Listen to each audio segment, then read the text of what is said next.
we begin this session, we pray that you may continue to bless us in this session, and we pray that you may continue to give us wisdom and your divine presence may be upon us so that will disseminate 4 things. The helplines concerning prevention of cybercrime. Good morning to every one of you. Thank you for being here. Respected Chair, Father Dr. P. Suresh Innocent. Respected Speaker for the day, Sri Rupin Sharma, IPS, Director General Prisons, Home Guards, Civil Defense and SDRF. Respected Dr. Abhini Lotha, Director, Department of Higher Education, and a former colleague and executive member even in the NCPA. Respected principal colleagues, educationists, media fraternity, ladies and gentlemen. I stand to represent the Nagaland College Principals Association, NCPA, and so on behalf of the principals, welcome each and every one of you to this very essential and need-of-the-hour program. Our motto is building human capital, and thus anything that comes to hamper the smooth functioning of higher education institutes becomes our prerogative to contain it before it goes out of hand. So this morning we will be speaking on, we will be having a dialogue on prevention of cybercrime in higher education institutes by our speaker later.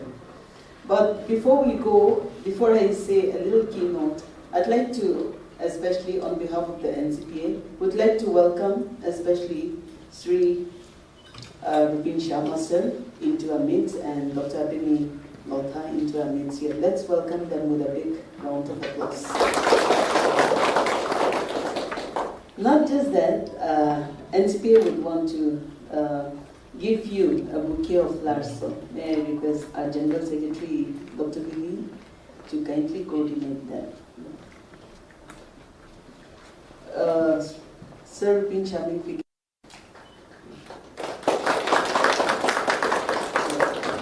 thank you so much.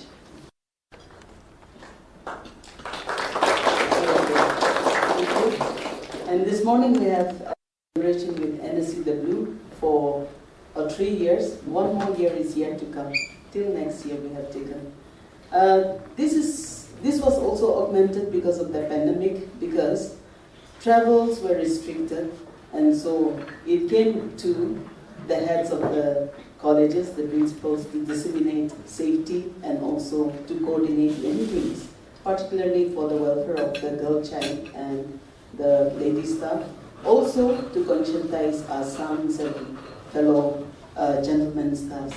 So far, we have been able to do a lot for the department also, for which they also convey their gratefulness to us. The Nagas, as in many parts of rural India, were thrown into the internet world far too quickly. It came without announcement much, especially in the rural areas. It just came bombarded us with all the things which we were made to use by not even half learning it. No ethical use of cyberspace was taught, both at the rural or urban areas adequately. As a result, so much of crimes are happening in the virtual world as well as in real life. In this context, Nagaland needs to pursue data-based research on cyber-related crimes. I'm happy to announce that many of the colleagues in different colleges have also taken up these as their research projects. In this context, taking into consideration the grassroots problems and challenges as well, we must take steps in combating cybercrime against students in higher education institutes. Not just students, but we need to disseminate it to the nearest villages, the towns that we are living in. The spades of cybercrime against students in the state are increasing. In the light of crime against students, particularly, there is an increased need to sensitize the public on cybercrime and the urgency to educate the citizenry on the vigilant use of social media, especially. As observed, most perpetrators carrying out illegal activity in the cyberspace are unfortunately dropouts, that even current college mates, relatives or acquaintances of the victim. Therefore, mass awareness needs to happen at the colleges with a concerted effort and collaboration of various stakeholders, principals, NGOs, media houses, churches, colony panchayats, district administration, law enforcers, who can augment and help ushering safety and protection of all citizens within the state and beyond. We also need to educate our students so that they can also educate their peers and siblings at home, even parents. Cybercrime and online harassment against women is increasing rapidly in the state.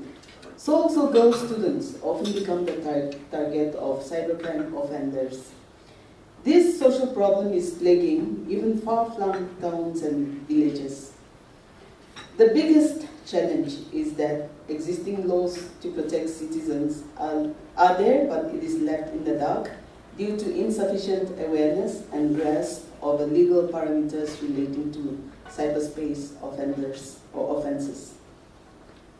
To make matters worse, the victims of cybercrime and online harassment are overwhelmingly targeting innocent victims. The perpetrators are targeting innocent victims. Thus, sensing the gravity of the situation, NCPA felt that cybercrime must also be in the limelight of academic discussions as preventive mode, so that staff and students in higher education institutes may easily avail assistance and knowledge in case of cybercrime and online harassments, and that potential perpetrators be stopped before committing the crime. And as a concerted effort of NCW, the law enforcers represented by today even Mr. Rupin Sharma, principals that are here, and other stakeholders, the media houses especially, we should all rise up to create awareness and become ambassadors in order to prevent cybercrime in Nagaland. Principals must lead from the forefront to prevent cybercrime, and even teachers. Just as we have been able to prevent ragging successfully in colleges, let us put more effort to conscientize our students and staff against cybercrime. Just September, because I'm the NCPA president, in my college, 10 mobiles were lost. Then in November again, another 14 mobiles were lifted. And I want to say thank you to Sir Rupin Sharma and the police at Kohima also, and all the law enforcers. 19 mobiles have been recovered. Not just that, even hackers. Even our students have been victims of hackers, even in the online classes. So all those things, I think it is not just a topic that we need to discuss in sync with modernization. It is not that. It is happening in higher education institutes. And I'm sure it must be happening in some measures in your colleges too. So in that, I look forward to the talk where our Sir Rupin Sharma will also provide us some insights. Thank you so much for this time, and thank you every one of you who have taken the trouble, traveling all the way, crossing all the traffics to be here, and particularly some I think are still caught in the traffic, but we will go on because life cannot come to a standstill because of the traffic. Thank you so much, and welcome once more to the NCPA annual conference. Thank you. Good afternoon, everybody. I'm thankful to the association for inviting me. This is my routine process which I follow. So I would like to narrate what happened. Ma'am, she got my number from somewhere, and I don't know where, But I'm available, so it's like I'm everywhere. So she got my number, she contacted me and she said they would want to invite you. I said, yeah, I have no problem, but I have a condition. And that condition is that I don't gift anything, I don't expect any gift. So, because in Nagaland, but you know it more than me, you know it better than me, that most of the guests or chief guests, they're expected to dole out something from their pockets. I don't do that, so I'm very clear upfront with anyone who invites me that this is what something I will not do. I am a package in myself without any frills or any money. What I carry with myself is what I have in my brain and my experience, nothing else. I think, just wanted to mention this because she was gracious enough. Well, I gave her that ultimatum sort of, which yeah, fine, but yeah, but I just give her that ultimatum which also I give to everybody else. Anyone who invites me, I tell them, I think of Kurbi, Bhavish Habe. Ekun Nadi, Ame Olebi, Mati Ole, Asekolebi, Mati. So, despite that, if someone invites me, it's a privilege, and it also indicates that there is a meeting of minds between people, that you are not being called for the money that you dole out, but what you can share with others. So I'm happy to be here with all of you. Actually, it is not a good tradition like this because it cuts into various other things in the department. It cuts into administration, it cuts into your personal pockets. If I have to give money, where do I get it from? I can't shell it out from my pocket, so I do something here or there, so which is not good. This is something which I think Nagaland and Nagas need to learn, that every VIP doesn't have doles of money, he doesn't have lockers full of money, so it's not good to expect him to shell out everything or something from his pocket every time. So, nevertheless, I sat through the initial 1 hour. It just rekindled some memories of my childhood, some experiences which my wife had been sharing with me. She's a teacher. So, over a period of last 25, 26 years, she's been sharing her travels and problems. I have 2 daughters. I've gone through some problems myself, dealing with children in schools. But yes, it was walking, like what ma'am was saying, it was just a walk through the memory lane with my wife and my daughters. A lot of things they mentioned. I would just like to add that something which dawned upon me during this first session, first 1 hour, was that I think the principals are doing a wonderful job. Not by way of results, but by another parameter, which is that at least we in police, we are handling a bunch of disciplined police force. You are not handling disciplined people, so but you are still able to handle them. So it's a great achievement that you are able to do. Because when you are in a hierarchy in a system, it is very easy to handle people. But when you have a diverse group of people who have diverse identities and nothing in common virtually except coming to the class and listening to whatever we say. So it's a great achievement. Things have changed. Let me come to this cyber thing. Things have changed ever since we left college, all of us, most of us in fact. We used to have lectures on blackboard and chalk. Sometimes we used to get hit with the chalk also. Less often with the dusters. Those days are gone. Now nobody will think of flinging his laptop or a mobile at you because they are too precious. So things have changed. I think I don't know how you're doing it. I haven't seen college functioning for a long time. But what I can suggest from offhand from my own experience is, I think there is probably a need for standardization of education and lectures in Nagaland. I don't know how it is happening, but this is my suggestion. One of the banes or one of the drawbacks of education system throughout the country and also in Nagaland. So it's the same everywhere in the country, but I'm talking mainly about Nagaland. What I can help you and suggest is what can be done in Nagaland, not the entire country.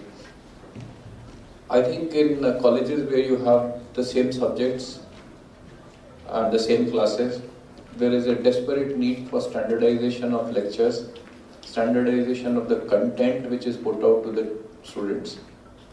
I think this is an area which calls for a lot of cooperation and collaboration between the teaching staff of various colleges. The problem in quality of education is because, see, no five fingers are the same.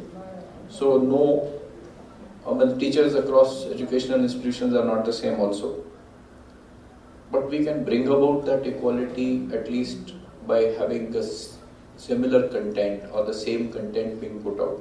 So for example, like if you are teaching, say, fundamental rights or article, say, 14 of the Indian Constitution to students, and if, say, 10 colleges are having the same subject or the same syllabus at the same time, it just might be good to have, say, a standard PowerPoint presentation with notes for all the teachers in all these 5, 6 or 10 colleges who are doing it, so that at least students get the same standard of education there. So there is no difference in what is being put out.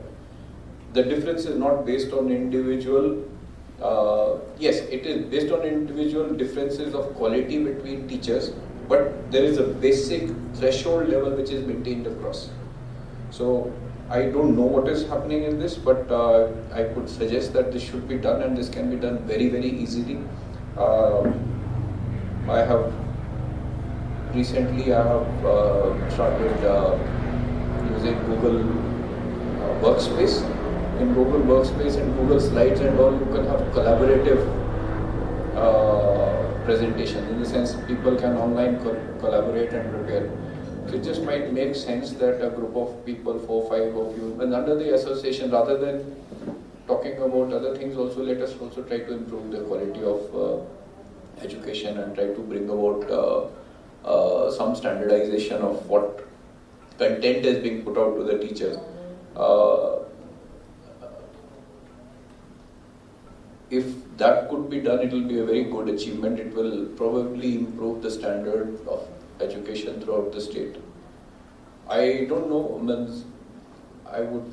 ideally I would expect this to be done in the schools also. One would expect this to be done in the schools also. No child should be left out because the content being put out by the teacher is of an inferior quality. If that content is the same, then it is the individual differences and capabilities of the students which will make a difference. So that content differentiation we can, I think, cut down on. So this is one suggestion that I had to offer offhand. Cyber crimes, one can go on and on. Let me put it very simply. Any crime which could have been committed without a computer is now being capable of committed with a computer. Any crime from a fraud to a murder to a conspiracy to terrorism or to cheating or theft, any normal crime which could have been committed by a human being or which we can imagine that it can be committed, it can now be committed with a computer and an internet. So, yes, computers and internet and mobiles have made our lives very easy. But they have also enhanced the perils that we face. It's like, if I can't be attacked, my shadow in the internet can be attacked. My presence on the internet can be attacked. So, an individual's vulnerability to a criminal or to a person who is a deviant from the society has enhanced 2 times. Earlier it was only the physical individual who can be harmed. Now it is also the virtual presence which can be harmed. And that virtual presence can take various shapes and sizes. Like virtually, like if if the Indian Penal Code has 500, say 10 odd sections, you can add 510 odd sections for the internet, and then other laws and another. So if there are like 2,000 crimes which can be committed against a human being, all those 2,000 can be committed with the computers and internet also. So it's virtually doubled the space. We have been, throughout the country, we have been late to arrive on the scene. We are still in the process of reacting to cyber crimes and cyberbullying and all. Educational institutions are a specific case. It's, how should I put it? I think there is a very strong case, although it started happening by force in the last, say, year and a half because of the COVID, where lectures have started taking place online and all. So children have sort of been forced to make use of mobiles or computers and all. So it's been forced upon the society. But I think what the force, something which has been forced upon us is good for the society. Yes, the cybercrime has increased because the number of people who are using the mobiles and computers and internet has increased. So naturally, the amount of cybercrime will increase. But this will also help in the long run.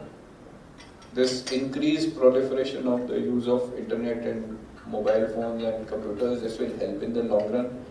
Because if before March 2020, we were looking at, say, 1 lakh people using mobile and internet in Nagaland, suddenly that number has become 10 lakhs. You know, it's exponentially increased by, say, about 10 times. So the difference between 1 lakh to 9 lakh, which has been added in the past 1 year, in the normal course of routine without COVID, this would have got added in the next 4 to 5 years. So this has suddenly been added to the workload in internet or to the problems which are there. But how that has happened, how that has helped the society or is going to help the society is because people who would have taken 5 years to get exposed to internet and the perils of internet are starting to learn now, especially the children. You know, I was in Vietnam in 2010 to 14, and my daughters, the younger one was 8-year-old and the elder one was 15, 16. So they did not have books. This was 2010 onwards. They did not have books. All their notes, all the work that they were supposed to do, they were supposed to do on laptops. No books, just laptops and internet, with those stylus and all. So all their answers and all, either they will type it out or hand fill it on their laptops. So I am telling you from a personal experience, and this is the same thing which is going to happen in Nagaland also. My younger daughter was of that impressionable age of, say, 15, 16 years. So for her, this internet and laptop came as a shock. You know, like she would sit on sit with her laptop, and what she is doing we would not know.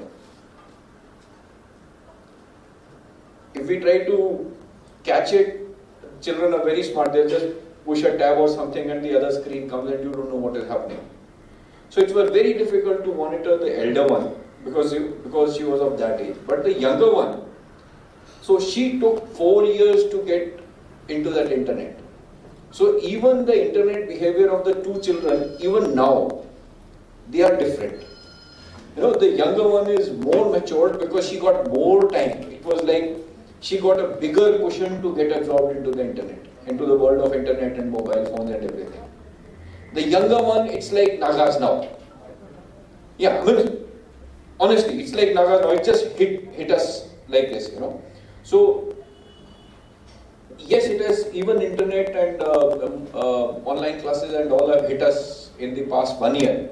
But despite that hit, it is much better that it has hit us in a large number now, because now we can imagine that all this mass of, say, 10 lakh people which has joined in the last 1 year, they will get ready for use of internet in the next 1 year, 2 years, which would have taken them 7 to 8 years.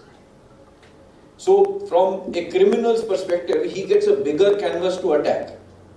But slowly this bigger canvas will adapt to the use of internet, and slowly those gaps will get filled up also. So after about 2 years, the number of crimes which are taking place will start falling down, because people will adjust. They know what is a virus, what is not to be clicked, what is to be clicked, what is not to be watched, whether you should share an OTP or a password, what other tricks can be adopted. So people will learn quickly. So yes, internet has caused problems, mobile internet and all these have caused a problem, but I think things will sooner or later level out. Now, on the issue of crimes and cyber crimes, I normally put it in 3-4 broad categories. Say one is normal crime, the other is cyber-enabled crime, not necessarily cybercrime, and the third is cybercrime per se. Okay, so cyber-enabled crime is a normal crime which is taking place upfront, but it has a cyber interface. Say for example, there is a conspiracy to commit a theft or a murder, and all this conspiracy is hashed on a WhatsApp or a mobile or an email or something. It's a normal murder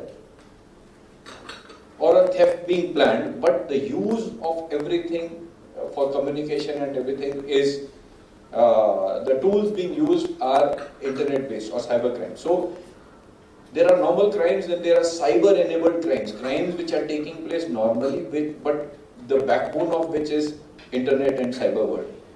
The third is cyber crimes per se. No, cyber crimes per se is a myth, because finally at the end there will be a victim who will be a human being. Okay, so that way cyber crime is a myth. But what you can call a cyber crime is where primarily the evidence and primarily the investigation is based on internet and the cyber world. Okay, the final thing will be a murder or a theft or something, but everything else is taking place through the use of internet. So that is cybercrime. Now, talk about cyber stalking, cyber bullying, impersonation, defacement of Facebook pages. These are finally going to have a victim who is a human being. But the tools being used are cyber tools. It is not that someone is taking a hammer and breaking his phone or his house. Okay, the virtual house of an individual is being damaged by virtual tools, by cyber tools. So this is how you can think of as a cybercrime. Now, coming to what ma'am said, she mentioned about police recovering say 18 or 20 mobile phones and all. This is not cybercrime. This is normal theft. Let us be very clear, this is normal theft. Although the investigation of that could be quicker if cyber tools are used.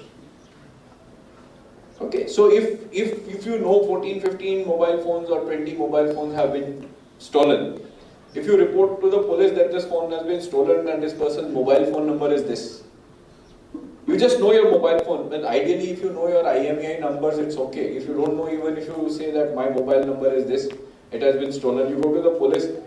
Ideal situation, police should register an FIR. If it is missing, they could make a complaint in the police station. But if it is really stolen, they should register an FIR. Once they register an FIR, they can ask the company, the Airtel or BSNL or whoever SIM you are using, to give the CDR. From there, you will get the IMEI number of the phone. So once you track the IMEI number, you can find out who is using that phone. So that investigation of that crime will become so it is helped by a cyber interface. Okay, but it is normal crime. Now, it is not a cyber crime. So a cyber crime would be something where someone is sending you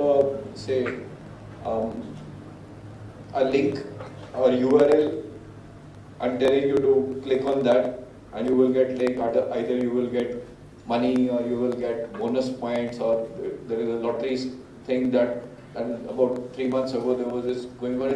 It keeps coming all these scam things, no? If you are patient, you will realize this is a scam. It will keep coming every 3 months.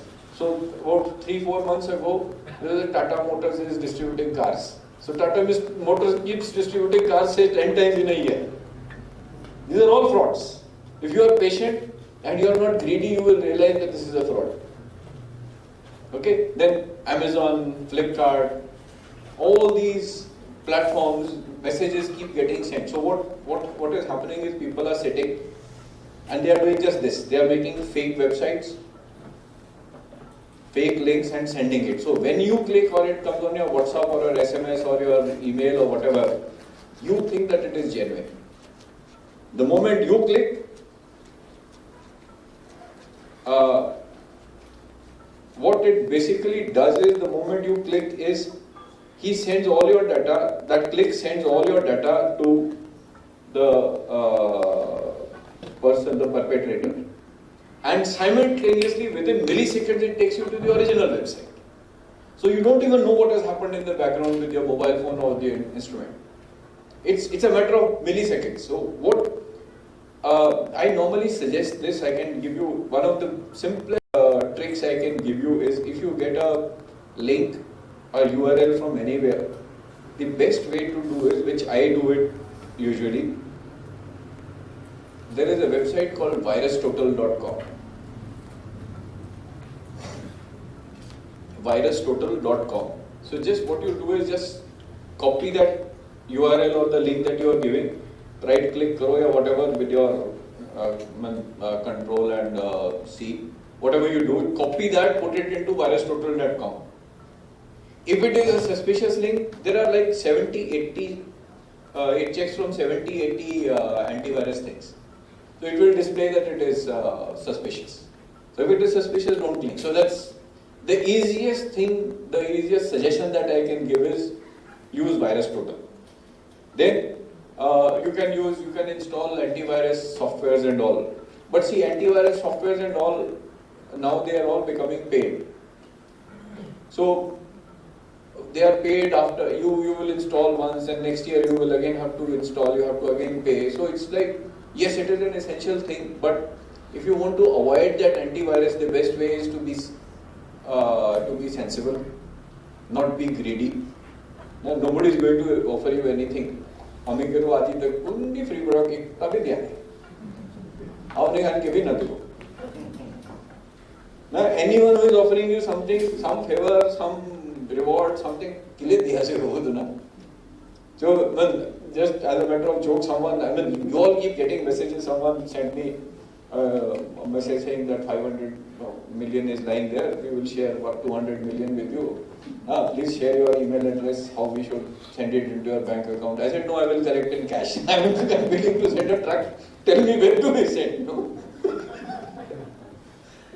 Why will he give it to you? अपने खान लगा बच्चा खान के दिवी, अम्मा बाबा खान के दिवी, अम्मा खान के दिले तो की. So if we just cut down on our greed and be a bit sensible, most cyber crimes can be tackled.